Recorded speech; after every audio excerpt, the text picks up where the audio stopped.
I would like to call this meeting of the Sacramento Area Flood Control Agency to order.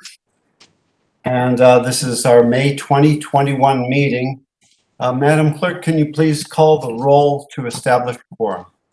Thank you. Matt Cronin, Yes, present. Nick Abdes, Here. Director Jones, Here. Director Holloway, Here. Director Shaw, Director Ashby, Director Harris, Here. Director Jennings, Here. Director Desmond, Director Frost, Here. Director Kennedy, Director Natoli, and Director Nava. Here. Thank you. We do have a quorum. Very good. Director Jennings, would you lead us in the Pledge of Allegiance, please? Be my pleasure. Be my pleasure. Salute. I pledge allegiance to the flag of the United States of America, to the republic for which it stands, one nation, under God, indivisible, with justice to all.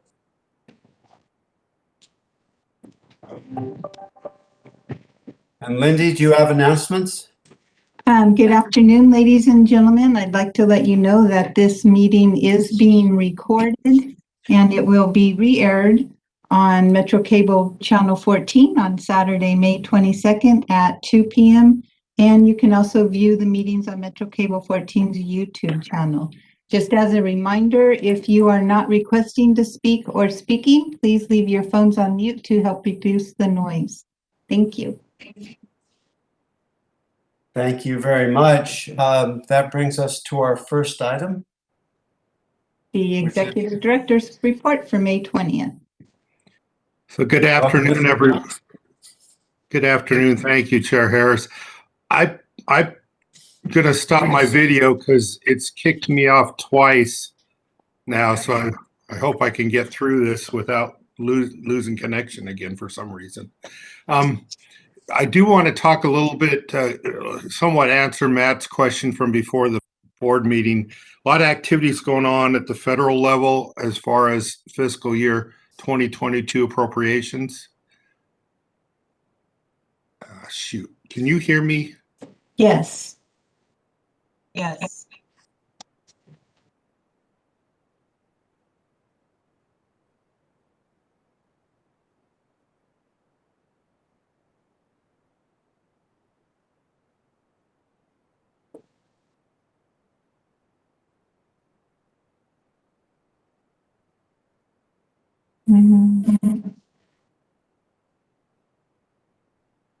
I would imagine Rick is trying to reconnect. Okay, can you hear me now?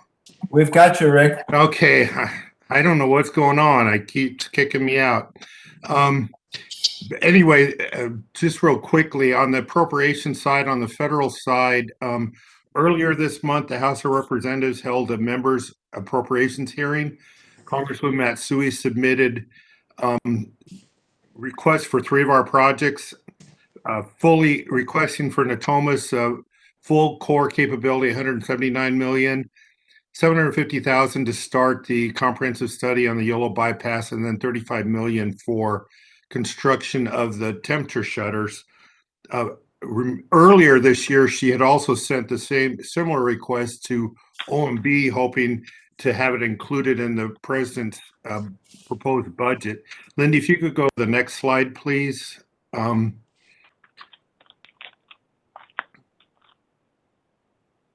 Shoot.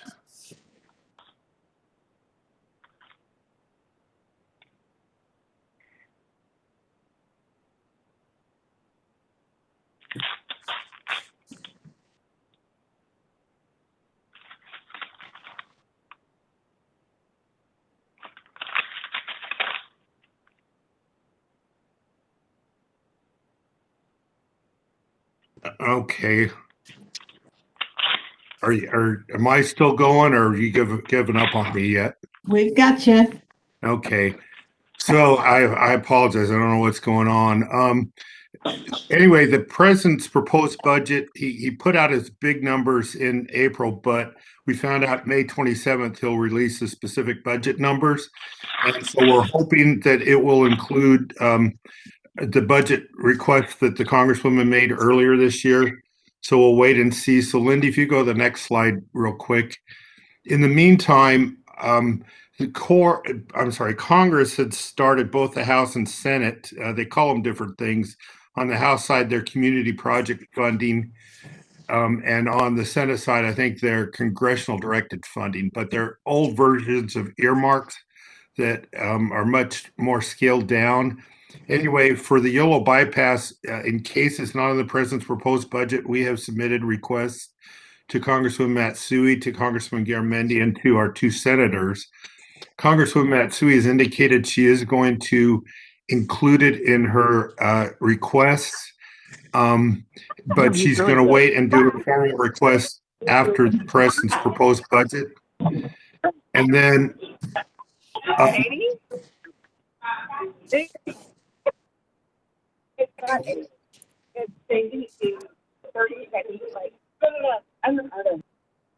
I'm hearing, can you guys hear me? I'm hearing stuff. Okay. And then Congressman Garamendi has already formally requested it on our side. So hopefully between either the earmark request or the proposed budget, we'll get funding for to get started on the YOLO bypass study there. So I'm going to the next slide, and I'll make this my last slide since I'm having trouble here. Just let everyone know that June 1st and 2nd, again, SAFCA sponsoring the regional spotlight. We've got, as of this morning, we had 204 registered. If I know some of you have registered, if any of your staff would also like to participate in any of the sessions, feel free to. We've got all the commanders from each of the districts in the division and their top civilians, and then we've got a whole number of state and other officials speaking. Oh, well.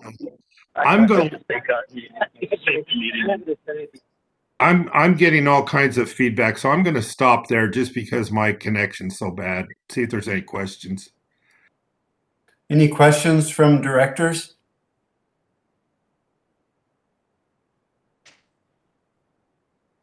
Don't see any. Rick, I think you could continue with your briefing if you like. I think somebody just was off of mute. I heard the noise too, but it's gone now. All I was going to share is a little of the agenda on it. So I'll go through that so Lindy, if you go to the next slide. So like I mentioned, so we'll start the meeting. Julie Effner, the president of the National Waterways Conference, will just give us a short welcome. Then our own Tom Chapman, he used to be the district commander at the Sacramento district. He now is with HDR, helps us on a lot of our projects here at SAFCA. He's also on the board of directors of the National Waterways Conference. He's going to be the moderator. And then Brigadier General Owen will be our first speaker. And then Lindy, if you go to the next slide there. And then, as I mentioned, have each of the commanders from the Sacramento district, LA district, and San Francisco district speaking. And we do have participants from all over California. And so we're glad that each of the colonels could participate. Lindy, if you go to the next slide. And then these are actually the top civilians at the division in each of the districts. They're actually probably the more important ones for as far as contacts go, because they stay there. They're the consistency after the colonels and commanders leave. And each of them are going to speak and kind of tell everyone how to work with the districts and division. Then on the next day, Lindy, if you go to the next slide, we're going to start out with the Chief of Engineering Construction from headquarters. We'll give a headquarters discussion. And then after that, we've asked stakeholders from each of the districts and from each of the major civil works categories to speak. From the San Francisco district area, we have a representative from the city of San Rafael to talk about their port project that they got going with the Corps. We've got Sutter Butte Flood Control Agency is going to discuss their project that they for flood control, and then down in LA area, the Orange County Water District has a number of ecosystem restoration projects that they're going to discuss. And then if you go to the next slide. And then the state of California, they interact with the Corps differently in the different parts of the state. And so we've got two of the deputy directors that are going to discuss in the different areas how the state functions with the Corps. And then Leslie Gallagher, the executive officer for the Central Valley Flood Protection Board, will discuss about how it works here in the Central Valley. And then Lindy, if you go to the next slide. And then finally, we're going to, since flood control and the water use most of the same facilities, we've got this discussion about the interaction and how forecast informed reservoir operations and water supply, how they can help both flood and water. So we're going to start out with the deputy director for the State Water Project, followed by director at Scripps Institute, Marty Ralph, he's an expert on atmospheric rivers and how they affect us, both flood and water supply in California. And then finally, we're going to have a representative from SAC District and from the Bureau of Reclamation talk about the new water control manual at Folsom and how we've got similar efforts going in a couple other reservoirs around the state now to help both flood control and water supply. So that's all I had. Again, if anyone wants to participate that hasn't signed up or wants their staff, you don't have to go to all the meetings, just you can hit any of them if you'd like. So with that, I'll take any questions. Thank you, Rick. Any questions or comments from directors? Don't see any. I'd just like to say that this last group of discussions on Wednesday, June 2nd is really fascinating to me. Obviously, operations of our reservoirs are key to our resiliency for flood control and climate change. This is a really important topic that a lot of people around our neighborhood have been working on for a long time, from RWA to the Water Forum. This is a big topic, so I'm excited to hear about it. Well, good. We're trying to get topics that are very relevant to California and to all the different parts of California. So we hopefully they will be good topics for everybody. So thank you, and apologize again for losing connections there a few times. No worries, Rick. It happens to all of us. Okay, Lindy, we're ready to move on to consent.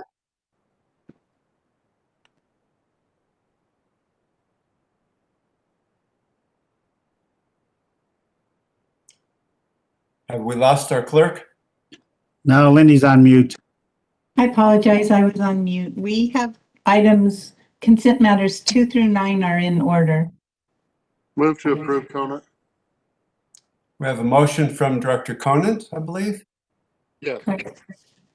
Second, Frost. And a second from Director Frost. Any comments or questions on consent? Hearing none, will you do a roll call vote, please, Lindy? Yes, Director Ashby, Director Avdis, Aye. Director Conant, Aye. Director Desmond, Director Frost, Aye. Director Harris, Aye. Director Holloway, Aye. Director Jennings, Aye. Director Jones, Aye. Director Kennedy, Director Natoli, Director Nava, Aye. Director Shaw. Aye. Motion passes with 9-member approval. Our next item is separate matters. Item 10, information presenting the fiscal year 2021-22 proposed budget. Whoop.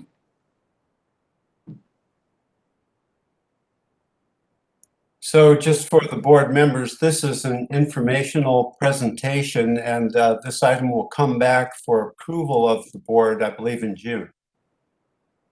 I do apologize, Jason. I do not have your slides in this version. Do you happen to have it? Well, I can pull it up. I'm sorry. It will be. I do have it, Lindy. It's okay. Thank you. It's all yours, Jason.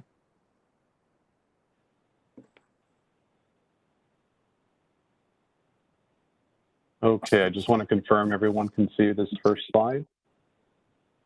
Yes. Fiscal year, excellent. Thank you, Director Harris, or Chair Harris, my apologies. Jason Campbell, Deputy Executive Director. Again, today, this is just a presentation. Each May, we like to bring forward what our draft proposed budget is shaping up to be. And we wanted to bring this forward for your board's future views. My apologies, that is the beginning or the end. So let me get back to that. So again, this is the draft proposed budget for the fiscal year that we're seeing shape up for our June board meeting.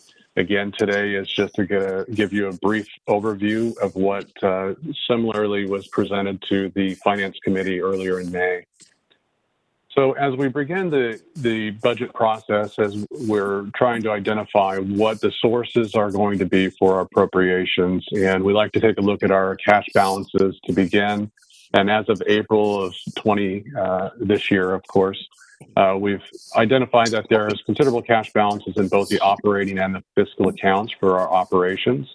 We'd like to give that as a little bit of background so you can understand where we're at from a total cash view. So again, we have $105 million roughly currently in the current fiscal year's budget, and cash operations are moving forward as planned. So as we roll into the cash that are in the different operating funds that make up that operation budget, you can see that there's still some pretty hefty levels in the cash broken down by each of the four funds. We're looking at $12.6 million in the O&M. The development impact fee currently is carrying around $26.5 million. The Natomas Basin Local Assessment District, $23.4, and of course the CCAD is carrying just over almost $43 million.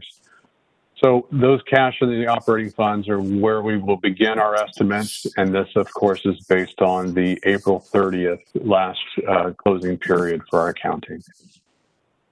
So we like to understand these numbers so that when we roll in and try to project for next fiscal year, we need to anticipate what our fund balance is going to be. So this slide represents just under $70 million in fund balances that are being projected for the end of this current fiscal year. So what we anticipate is that these fund balances will then be utilized to carry forward the sources for expenditures that are being appropriated. And you can see that we're projecting that there's going to be some considerable fund balances for the Consolidated Capital Assessment District, as well as the Natomas Basin and the development impact fee used for projects and other service delivery. So again, as we begin to develop our budget, we look at those fund balances. Of that nearly $70 million of fund balance, we are looking to utilize about $45.7 million of fund balance moving forward in the four funds. We are anticipating that in the four funds, we're going to be using about $51.2 million in revenues. And then we're also going to be doing anticipating doing a reserve release of about $23.1 million in three of the four funds primarily. So this leads into what is going to potentially be our projected appropriations for expenditures. And we like to go over this chart to kind of break it down as to what the different classifications of the expenditures are. And you can see that in 22, we are anticipating that about 2% or $3.4 million of our overall expenditures is going to be for salaries and benefits. We have about $14.1 million in services and supplies throughout the funds. We're carrying a small contingency when we look at the overall spend that's anticipated. But then first and foremost, we are about projects and providing those projects and the real estate acquisitions and relocations that are required. 73% or $113.2 million anticipated in those expenditures themselves. So getting a little bit more detail about each one of the operating funds. Again, you can see here in our O&M assessment district, Fund 325A is $3.4 million of salaries and benefits. Again, the O&M fund provides Safeco with what we would consider to be the general fund. So this fund is really about our internal operations, as well as providing some services and planning and other engineering type items that aren't necessarily falling into the project realm just yet.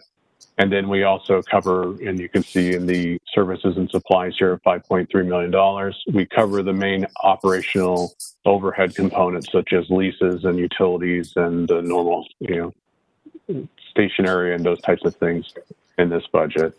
And then, of course, there's $2.7 million in charges for service to the projects to cover those overhead expenses by the project. So that $7.9 million worth of expenditures in the O&M fund is funded by sourcing through a prior year fund balance of $1.3 million. And then we do collect approximately $6.3 million annually in the assessment district fund revenues. So moving on to the next slide, we are required by law to provide your board and the public a list of our positions and allocations of positions for our agency, as well as the salaries that go with it. So this chart represents SafeTeam's whopping 18.5 positions, and we are not projecting any adds or deletes to the allocation list in the coming fiscal year. So moving on to our development impact fee. The development impact fee is expecting around $31.2 million in expenditures. We're anticipating spending 27.6 of that on projects, and those projects are actually primarily geared around the American River Common Features 2016 project and levels, interior drainage, and pump stations, and we'll get to that in a little bit. And a good portion of those expenditures are reimbursable from the state. So with that $31.2 million in appropriations that we will likely be requesting, or something very similar, the financing for those are coming from $10.8 million in fund balance from the current fiscal year, $13.9 million in those state reimbursements, and then we're anticipating approximately $6.4 million in fee revenues in the coming year. As we roll into the Natomas Basin Local Assessment District, this district was formed to support the prior CC82, but really to support the activities that took place as part of an early implementation program of the Natomas project, which we called NLIP. And then now it continues to support the overall Natomas efforts by, when we collect reimbursements from that early implementation program from the state, we put them into the NBLAD fund, and as needed, we are then taking those reimbursements and spending them through the Consolidated Capital Assessment District. It sounds complicated. It really isn't. It's just an accounting of where those funds are hitting. So the $15 million that you see in this fund is an intra-fund transfer to do exactly that, which is draft money from the NBLAD fund and put it over into the CC82. So as you can see, $15.8 million is supported again by fund balance of 11.3, a reserve release of 4.4 million, and that's again more reserves coming out and then ultimately going into the CC82 fund. Any questions on that? That's kind of a little unusual. Okay. All right. As we work into the largest portion of our budget and the largest fund, the Consolidated Capital Assessment District number 2 fund is looking to really advance efforts, or continue to advance efforts this coming year. We are anticipating $65 million in appropriations. Again, that is actually $15 million less than the total spend, but you can see the $15 million transfer in that offsets those expenditures. But again, we're anticipating some pretty significant infrastructure costs, primarily in continuing to advance things on behalf of the Corps and the state, as well as the land acquisitions for both Natomas and American River Common Features, and other portions of the entire portfolio of projects. So $65 million in expenditures is being funded through sources of the prior year fund balance, again, $22.2 million. A reserve release of 18.7, that's primarily from bond proceeds from the prior bond sales. And then we roll into state reimbursement. This is an estimated number of 23.8 for this fund specifically. So this slide begins to break down and provide a little bit more detail about the capital programs or the infrastructure projects in our case by fund, and the total spend of nearly $98.2 million in expenditures for project-related activities. Again, you can see the amounts, the relatively small amounts for the O&M fund, the pretty large amount for the American River Common Features in both funds, the DIF and the CC82 funds. Again, that $23.25 million that you see there in the DIF fund primarily is reimbursed by the state. And as you can see, between the two federal programs, we're seeing some fairly significant efforts going forward. So I had mentioned, and we're getting close to being to the end here. As I mentioned, we are advancing work for the state and the Corps, and we also have done that for a few other small items, or you can see the Bright landfill is beginning to close out. But the bars on this chart represent the projected reimbursements or revenues that we anticipate from our partners. So you can see the American River Common Features, Natomas, the state. We anticipate advancing another $13 million worth of effort through the real estate transactions, through advancing other relocations and maybe some designs. But the reality is the state reimburses us in arrears, and the green bars that you see here represent those state reimbursements. So there's a bit of a lag in that process because the state has to do due diligence. They're also spending bond funds, but you can see we have some expenditures that are carrying forward, and then those reimbursements are estimated just depending on how things actually roll out. So that is what makes up the lion's share of the revenues that I presented just a few slides ago. So overall, that's our budget, very simplified, of course. So today, again, there's no action required. Our next steps prior to the public hearing in June is we still need to file our second notice, getting very close to that, for the public hearing. And then we will have the June 17th public hearing for budget adoption. And with that, we'll get to the slide that I started with accidentally. Any questions or comments on the presentation or the budget itself?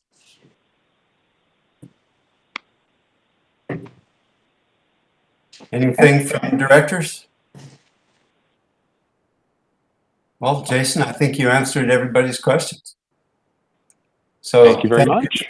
Thank you for the presentation. It's very clear. I appreciate it. And I also, before we jump, I want to say thanks to all the staff and everybody else that keep working on this. And it's every year it's a little bit more concise and a little cleaner. And our accounting staff, both Scott and Neil, did a great job of helping us put this together, and we'll continue when we bring the next one forward in June. So thank you, everybody. Excellent. Thank you, Jason. Thank you for pulling that up, Jason. So, Lindy, we're ready for our next and final item. And I'm sorry, I'm not able to advance my slide right now. Jason, have you stopped sharing? I just stopped sharing, yes. I'm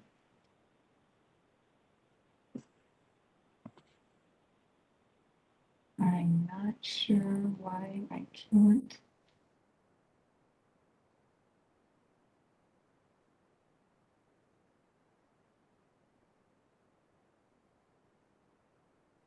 Well, it must be the breeze, Lindy. Here we go. I apologize.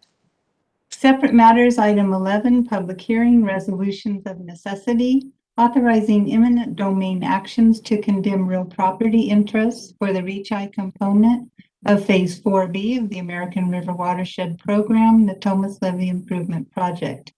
Access easement interest acquisitions over portions of Sacramento County Assessor Parcel Numbers 274-0042-036 and 274-0042-039, property owner NCC Partners LP, Assessor Parcel Number 274-0410-011, property owner JCP SAC Properties Limited Partnership, and Assessor Parcel Number 274-0410-009, property owners California Firefighters.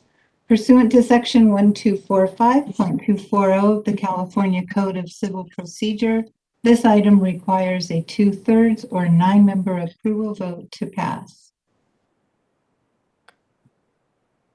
Thank you, Lindy. For directors, you might recall how we did this process last month with the resolutions of necessity. It's a public hearing.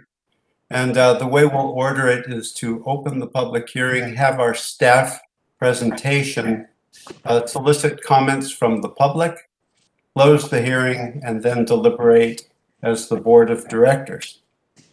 So I think that we'll go ahead and start the process now and open the public hearing and ask for our presentation. I believe it's Matt DeGroot. Is that correct? Yes. That's correct. Thank you, Lindy. So again, what we have before you, this is Matt DeGroot, Real Estate Program Manager for Fiscal. And we have before you a presentation for 3 resolutions, resolutions of necessity number 2021-066, 067, and 068. And the property owners, again, are NCC Partners LP, JCP SAC LP, and California Firefighters, Inc. So the properties are located at 2485 and 2495 Natomas Park Drive and 1755 and 1780 Creekside Oaks Drive in the Natomas Basin area, the city of Sacramento, Sacramento County. And acquisition of the properties are required for the American River North Levee Reach I component of Phase 4B of the project mentioned before.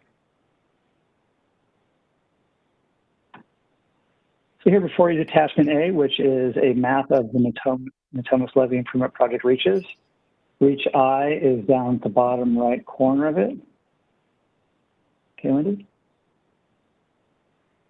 Attachment B is a map of the properties that are located on Natomas Park Drive and Creekside Oak Drive.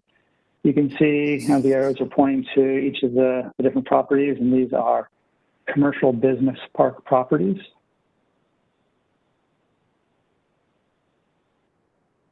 Attachment C is a sketch showing, there's a lot going on in this sketch, a sketch showing levee improvements along Reach I, including levee stability improvements, cutoff walls, flattening of landside levee slopes, and operation and maintenance road, the creation of a flood control works protection zone, and the relocation of existing utility infrastructures.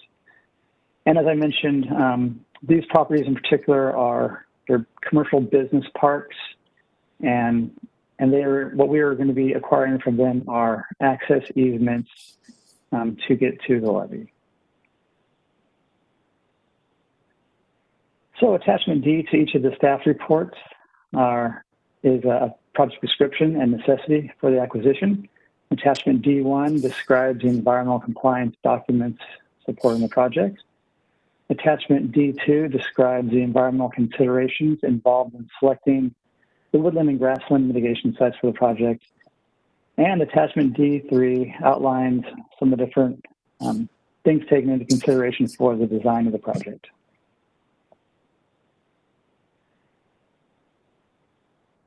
So attachment E, all these attachments are for each of the staff reports. So attachment E went on August 17th, 2019, Peter Rosenthal, Inc., the Reach I appraiser, sent letters to the property owners advising them that the state and SAFCA are going to be preparing an appraisal to acquire an access easement over a portion of their property. On May 7th of 2020 and January 3rd of 2021, the state did provide formal offers to purchase an access easement over a portion of each of the property for the full fair market value that was determined by the BRI appraisal. And attachment D is a diary of discussions that took place between the state's right-of-way acquisition agent and the owners, during which they discussed the potential effects of the project on the property and the requirement that the interest in the property would need to be acquired to support the project and the right-of-way acquisition process that would follow. At this point, the state turned over the acquisitions to Safeco to complete. And between February 22nd of 2021 of this year and April 21st of this year, Safeco sent letters to the property owners advising them that Safeco would be taking over the negotiations from the state as it relates to the acquisition of the easements over the portions of the property. And attachment I, this as before, this is the diary discussions between Safeco's right-of-way acquisition consultant and the owners, during which they discussed all the particular project details again and the need for the property to be acquired, the access easements. So at this point, we have not reached an agreement with the property owners. Still working on it. So as a matter of timeline, to keep our timeline intact to the core, on April 28th, we did mail a written notice to the owners of the properties advising them that this board would hold a regular board meeting today at this time to consider adoption of a resolution of necessity to acquire the rights by eminent domain. So next we have the acquisition plats for each of the properties, and it's difficult to tell what's going on with just these plats. There's no good way to plat to show an access corridor looping through a commercial business parking lot on 8.5 by 11 sheets. But so this is for the acquisition plat for Resolution 2021-66, NCC Partners, and you can see the access corridor is the hashed corridor as it starts going down and loops around. And you can go next one, Lindy.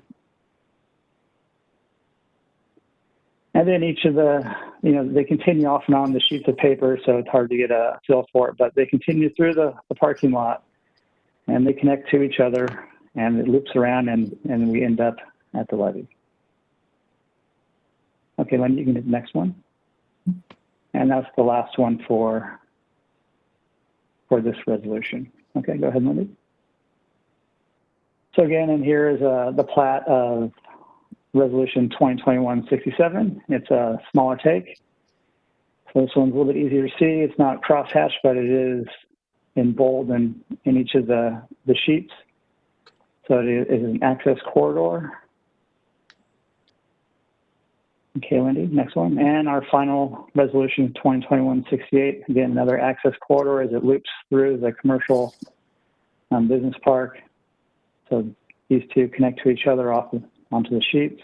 Again, it's hard to visualize, but these are the access corridors and they're permanent access easements, non-exclusive, that will allow us to travel through each of the business parks to the levee. So again, Safeco's had these acquisitions, the lead on these acquisitions for a few months, and we are still, currently in discussions with all of the owners, and we will continue to negotiate with all of the owners.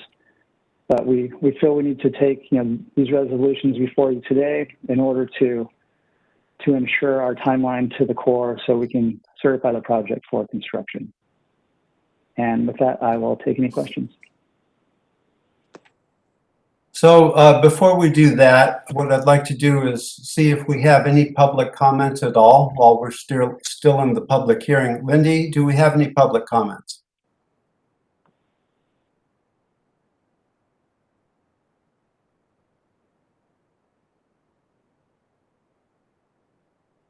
Lindy's muted again.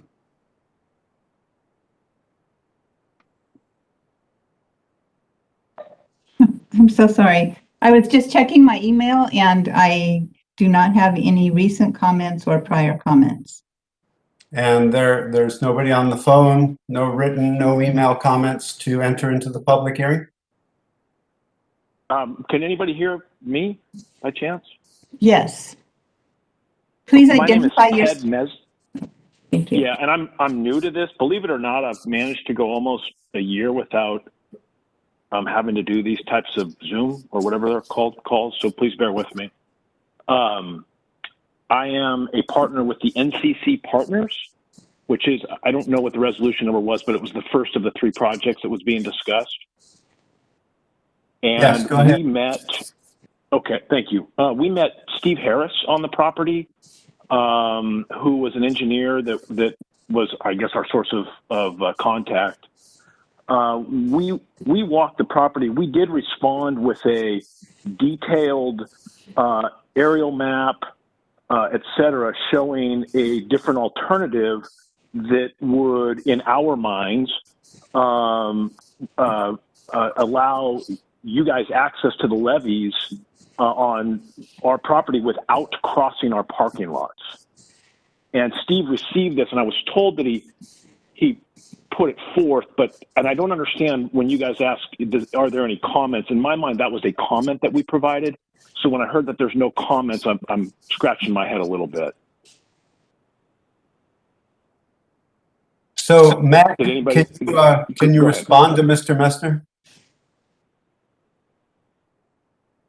Yeah, so Steve Harris is our right-of-way consultant for OPC, and he is the point of contact for this acquisition. And yes, Steve did relay those comments back to us as part of our negotiation process, and we have read them, and we've taken them into consideration. However, at this point, we still believe that we need access through this this complex area, mainly to complete a loop for O&M purposes, because this particular access corridor isn't going to be used in the actual construction project of this levee, but it is going to be necessary to maintain the levees moving into the future. So if we're ever into a floodplain situation, this portion of the access to the levee would be required to complete our, a safe access loop to get onto the levee and off the levee under those conditions. So, and John, if I've missed anything, please feel free to elaborate. No, you're good, Matt. This is required for a loop system. So if, and I don't understand everything. First of all, I'm thankful that, your agency exists to protect our assets, truly. So I get it. I mean, we're going to be flooded if there's a problem, and we sure as heck don't want to get flooded. That said, we have a parking lot. It's going to be very difficult to explain, but we have a parking lot which is adjacent to your area that you need access through, that we have leased to a tenant who has secured parking and individual rights to it. So it's layered to me because it's not just me saying, oh, okay, sure, you guys can go over a common parking lot. We've actually, provided a leasehold interest to a tenant in exactly the area, not all of it, but the most adjacent area that you guys need. And so I've got a layered complication here that I'm trying to find a solution that we could avoid that but still give you guys the access you need.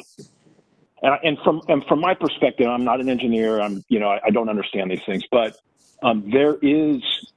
I could draw a line on a piece of paper that would provide the same access without going through our parking lot. Now, whether or not, when I showed Steve that, he said, part of that's Caltrans, that's a different issue. And I'm thinking, well, I don't know how it works, but seemingly there's a easier route through where you don't have to go through a secured parking area to get there. So John or Matt, it sounds like Mr. Messner's concerns have not been addressed directly with him. It sounds like you've made a determination, but you really haven't discussed it with Mr. Messner, at least so that it's clear to him your thinking, I would expect that you can do so. Yes, I responded back. This is John Baffert again. I responded back to Steve Harris yesterday and today. We have looked at the alternate access that Mr. Messner is proposing. That's actually part of the loop that we are trying to establish.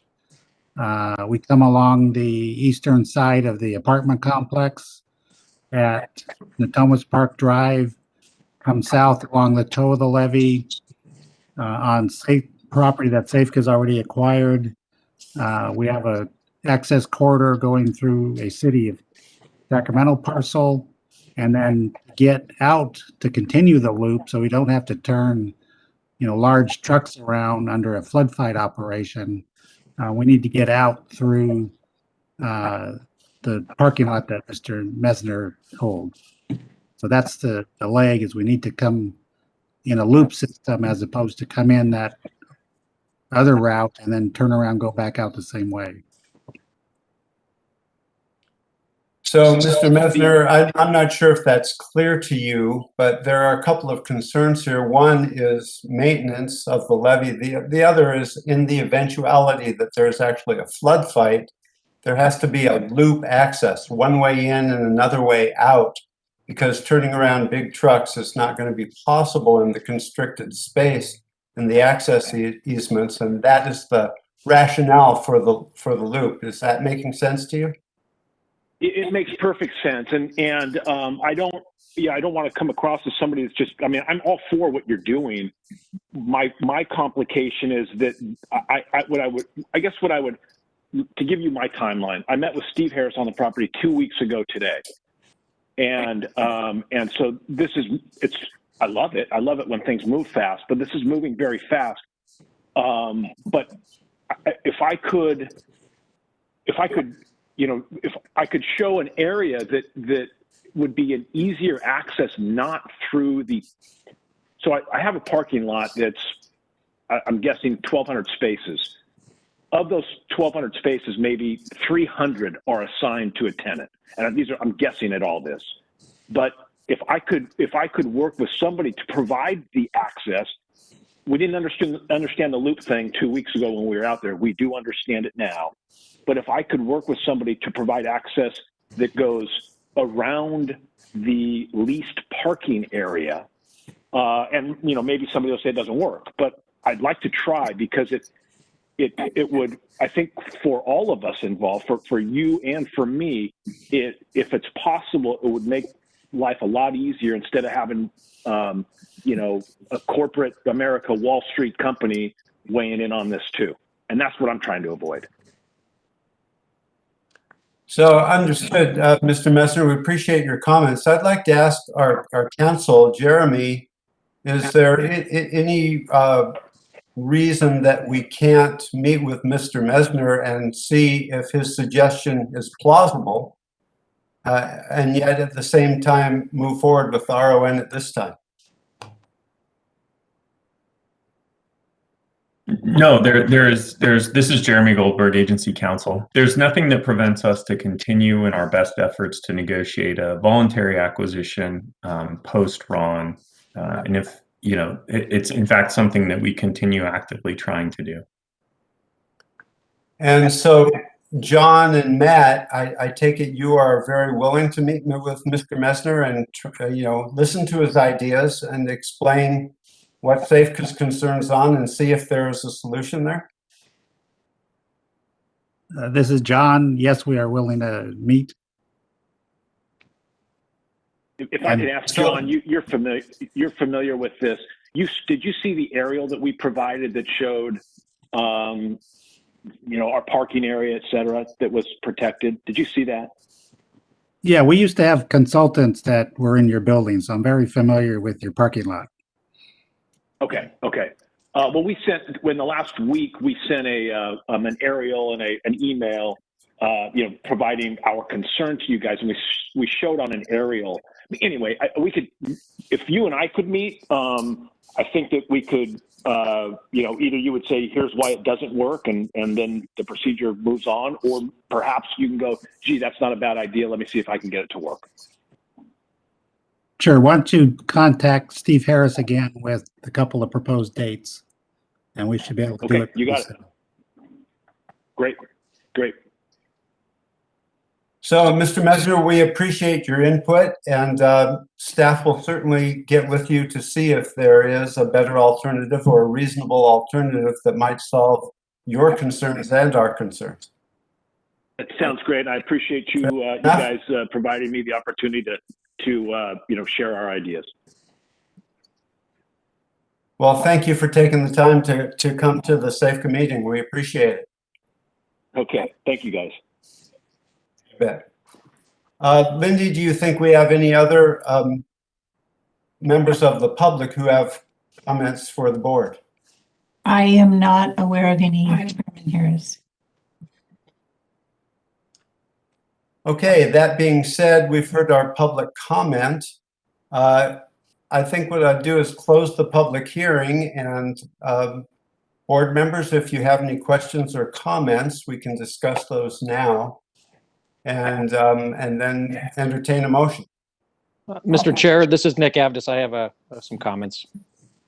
Nick, please go ahead. So thank you. On the points raised by the property owner, obviously a lot of detail there, and I'm pretty visual and really wasn't connecting the dots. And so I would just say no need to revisit that, other than to say that I certainly encourage staff to work with the property owner if there is a reasonable alternative. I mean, I don't know how legitimate those concerns are. It sounded like Mr. Mesner was talking about security to his parking lot. Again, I don't know what that means, but again, would urge staff to consider some reasonable alternative if in fact it serves both parties' purposes.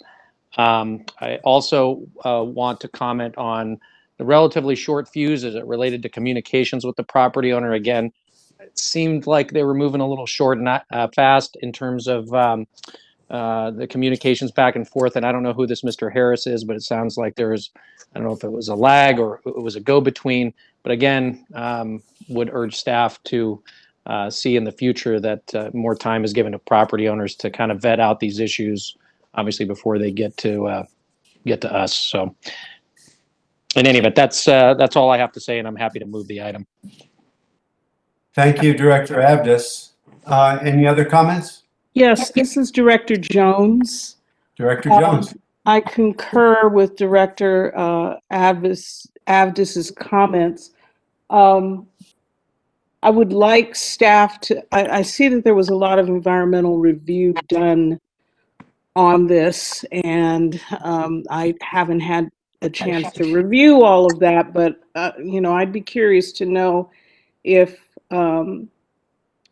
one of the alternatives included the sort of configuration that Mr. Mesner is talking about. Because, of course, changing things at this point may result in some environmental consequences that may not have been looked at.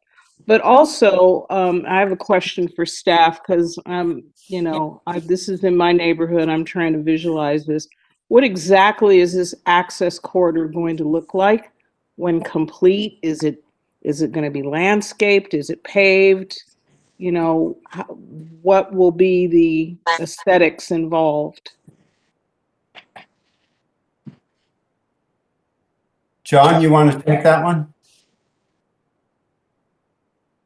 Sure. Again, this is John Bassett, Director of Engineering. The access corridor that involves this particular location, as I mentioned earlier, we come between the new apartment complex that's on the west side of Natomas Park Drive and Natomas Park Drive. That complex built a paved walking or bicycle trail that we are using as our access point along the parking lot there, or excuse me, along the apartments. As we get down towards the levee, where Safeca acquired a piece of property from that apartment owner, right now the Patrol Road will be aggregate base gravel surfacing. As it crosses over the south end of the Bannon Creek Slough Preserve that is owned by the city, it will continue to be a graveled patrol road, access road on the bottom toe of the levee. And then as the access road continues through the parking lot, we utilize the existing asphalt parking lot and driveway areas through the parking lot, which is why the mapping for Mr. Mesner's parcel is so zigzag. We are following the most expedient route to get to back out through the parking lot, but also to be able to negotiate sometimes the tight curves in the parking lot with what might be some large equipment in a flood fight situation. So it's a mix of purposes. I know there's various proposals on how the Bannon Creek Slough Preserve might be utilized for public access, walking trails or things of that sort. But that's not part of what this the safeguards portion of the project proposes. So, John, let me flesh that out a little bit. Director Jones, the resolution of necessity on Mr. Mesner's property will not alter the aesthetics of his parking lot. It will remain intact. There is one point where trucks could conceivably come off of the gravel road at the toe of the levee, which is completely separate from this RON. And a small paved piece up onto their parking lot might be constructed just so that no gravel is tracked onto their parking lot. So as far as your question about aesthetics or what's going to be built, essentially this resolution of necessity, it leaves their parking lot unchanged.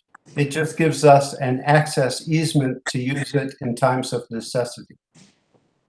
I understand that, Mr. Chair. I just, again, this is in the Natomas community, which I represent, and I just want to have a sense of how this will affect the neighborhood and the neighbors. Will it be fenced? You mentioned that some portion of it is under discussion.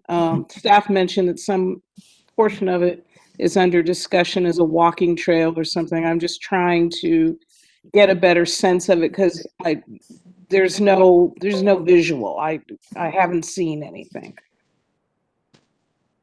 And that's what I want to understand. Well, I mean, John, do you have a visual you could put up? I know I'm not sure you've actually mapped it, but Director Jones, I just say this, I represent District 3 and all of the properties are in my district in the city. I'm very familiar with this area and the previous project with Demon Partners, the access that we created with the creation of those apartments. This is really just access for RD 1000 to maintain the levees and in the event of a flood fight, to have a guaranteed entry and exit route, in the event of a real problem that we might face. But once again, there's no fencing along this easement. There's no delineation of it through the properties with this resolution of necessity. And certainly from my point of view, it does not affect neighbors adversely. Although, Mr. Mesner raised a concern about a previous lease that he has on some parking spaces, but understand this is not going to take out any parking spaces and would be used occasionally, mostly for the benefit of RD 1000. I understand that. I appreciate it. I've lived here for 30 years. I just want to understand what this is going to be. I understand the purpose. I am a member of the RD 1000 board. I just wanted some clarification. Thank you. You're welcome. Any other comments or questions from the board?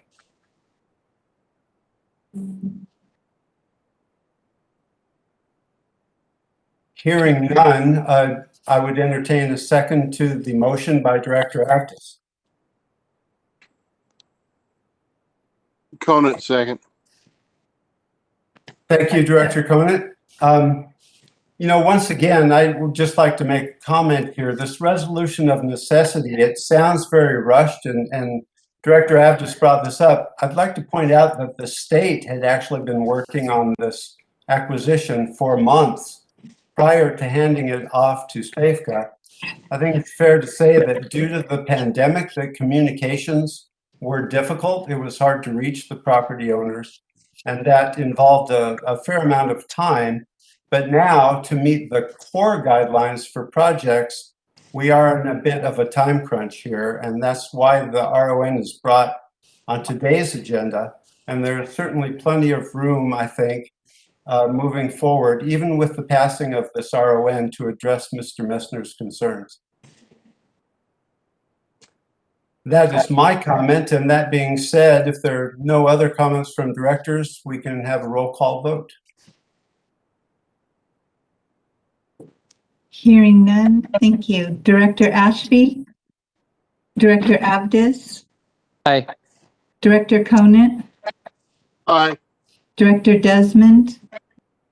Director Frost? Aye. Director Harris? Aye. Director Holloway? Aye. Director Jennings? Director Jennings? Director Jones? Aye. Aye. Thank you. Director Jones? Aye. Director Kennedy? Aye. Director Natoli? Director Nava? Aye. And Director Shaw? Aye. Motion passes with 10-member approval. Very good. Thank you, Lindy. So that's the end of our formal agenda. Are there any comments or questions by directors? I don't hear any. I actually would like to make a comment to staff. I agree with Director Jones that a visual here would have been helpful to show the loop path. I benefited because I had a briefing on this issue and was able to look at the full route and the travel path of the trucks. I would say that next time when you bring an RON to the board, if you can have a supporting visual, that would be very helpful, because it's pretty hard to do that just through discussion. And quite frankly, the easement maps presented in fragments were pretty hard to piece together. So that would be my direction to staff for the future. Appreciate all of your efforts, and if we have no other comments, I'd like to say hi to Mike Strawn and adjourn the meeting. Well, Director Harris, if I may. Go ahead. Thank you for that comment. I'd also like to ask if it's possible, as far as it concerns Natomas, I'd like to have a briefing as well. And, Yeah, very good. Okay, any last comments before we go? All right, thank you, everybody. Appreciate your time, and meeting adjourned at 4:07. Thank you, everybody.